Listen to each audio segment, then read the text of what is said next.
Magandang araw sa lahat and welcome back sa GC Kataran Vlogs. So ngayong araw to guys ay may tatanggalin tayong set post na na-stock up dito sa SB Unstoppable Frame. Mga 3 taon na itong na-stock up dito at ayan, binutasan ko na nga para may pasukan ng bakal, para may pakapitan at matwist tong seat post. Hindi talaga siya natatanggal guys. Ito lang ang tatanggal. Ayan, natanggal na yung lock sa pivotal tsaka sa seat post. So pinukpok ko na at clean up ko na ng vice grip tsaka yung malaking ang tawag doon, hindi ko alam, bench grip.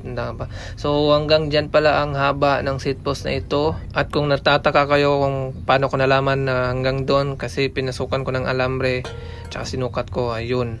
So ang tanging hindi ko lang nagawa dito is gagawin natin ngayon. Baka ngayon matatanggal na natin. So maglalagay muna tayo ng karton para hindi magasgasan lalo yung frame. So binili ko to sa aking kaibigan na hindi niya to tinatanggal o di kaya nag-a-adjust ng seat post, at saka sa labas niya lang ng bahay pinapark tong bisikleta niya tsaka naulanan. So ito, ginamit ko na tong una, standard na handle post at yung oversized na handle post at itong lock sa standard na saddle. Pero wala sa tatlong iyon ang nakatanggal ng stock na seat post. Hindi siya kasya dyan, pero ito, ginawa ko na tong una, ayaw pa rin. So ginawa ko rin tong oversize na stem pero ayaw pa rin. Itong lock sa ating saddle sa standard, hindi naman magkasya kasi standard nga. Tapos oversize tong seat post natin ngayon. Ito hindi pa rin itong gumana nung una eh. So ngayon nilagyan ko na ng vice grip. Ginawa ko na itong una at napapakasakali ako ngayon, nagagana siya. Sprayhan ko na ng WD-40 sa loob at ayaw pa rin eh. So pumunta na ako ng mga machine shop at ang sabi nila i-blow torch daw, babagahin daw yung frame para So ayan, bumili na ako ng blow torch ko para hindi na ako gumastos doon at saka ma-DIY natin.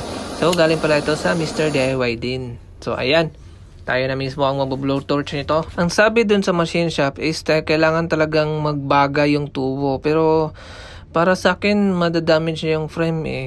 Talagang madadamage kasi lalambot yung tubo. So ang akin lang dito is iinitin na natin yung set tube at saka set post para mapukaw yung kalawang sa loob. Para mahugot na natin. Hindi talaga as in na talagang babagahin yung tubo. Iinitin na natin ng konti hanggang sa matwist na natin yung seat post. Actually, naka-experience na ako nito nung una, pero yung na-stock na seat post is bakal. So ang issue ko doon is baka nagkapitan na yung rust sa seat post tsaka sa frame. Pero natanggal din naman, nag-weld na ng pahabang na tubo dun sa itaas ng seat post at saka pinukpok at saka inipit ng bench grip. At ayun, natanggal. Pero sa case na ito is alloy itong seat post, hindi siya ma-welding at walang mapakapitan talaga. So ito na lang ating option. Tsaka kumuha na din ako ng Yawidi tubo, di kaya mas kilala bilang pipe wrench. Maliit nga lang pero dudugtungan lang natin ito ng mahabang tubo para mas madali siyang iikot. So ininit ko lang siya almost mga 10 minutes, iba't ibang angulo. Basta dun lang banda sa may seat post, wala nang iba. At sa ngayon is try nating hugutin siya. Gagamit tayo nitong pipe wrench saka dugtungan ng tubo. Dudugtungan natin ng mahabang tubo para madali na siyang iikot. Pero hindi pa rin siya umikot. So ulitin naman natin ng process.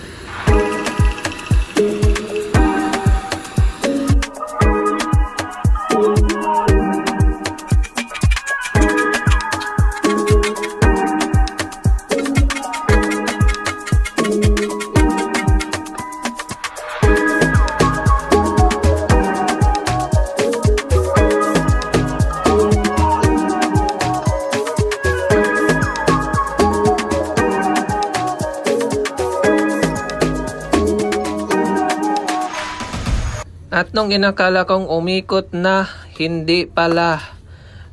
Yung tools ko lang ang umikot sa may seat post niya talaga. Dumudulas.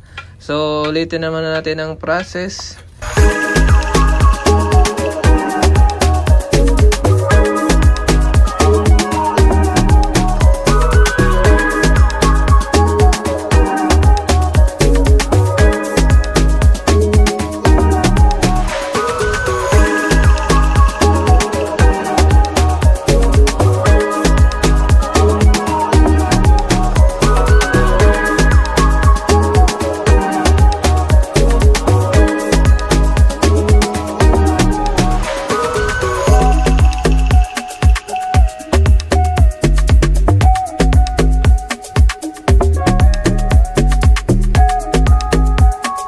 So third attempt na to at mukhang umikot na siya kasi may tumunog na. Check lang natin. Huwag na natin hawakan yung parte na ininit natin kasi sobrang init talaga nun. So ayun, umikot na yung butas. Kanina nasa gilid to, ito nasa gitna na. So tryan natin dito sa kabila kung talagang iikot siya. So magkabilaan to, ikot sa kabila, tsaka ikot din dun sa kabila para makita talaga natin kung talagang umikot siya. Ano ba yan?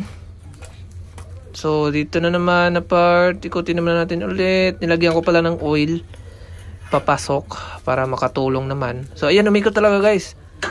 Ay salamat, umikot na. So mas madali na tong matatanggal dahil umikot na siya. At ayan, magdaragdag tayo ng oil. Baka sakaling malaking tulong to kasi umikot na siya So ayan, time lapse tayo guys. May ikot na siya pero gamit pa talaga yung Yawi tubo. Hindi pa siya kaya nitong bite script natin. So pupupukin na lang natin siya. At saka ikutin paulit-ulit hanggang sa matanggal. Ayan umuusad na. So pupukin natin siya pababa, pababa, pababa, pababa, pababa, pababa hanggang sa matanggal. Hanggang sa natanggal na nga natin guys. Ayan, ayun. So success. So yung oil hindi tumagos hanggang sa ilalim. Yung mga 1/4 part ng set tube na to ay kita nyo talaga na parang may na rust na talaga galing sa frame at saka ewan ko kung anong mga bagay yan talagang dumikit dyan sa loob. So nakita nyo nagkulay itim na kasi sinunog natin nag-burn din sa loob niya. So ayun, ganyan kalalim ang pinasok niya guys. So tama yung sukat ko dito, hanggang dito talaga. So success, ganun lang tanggalin ang na-stuck na seat post sa frame nang hindi nadadamage. Ewan ko lang kung hindi talaga na-damage. Malalaman natin yan pag gamit natin mismo sa frame. Kasi yung iba ang ginawa is pinutol yung seat post, di kaya yung frame binuksan. So ganun tanggalin ang seat post na na-stuck. At maraming salamat sa panonood and sana ay may natutunan kayo sa video natin and see you guys on our next tutorial.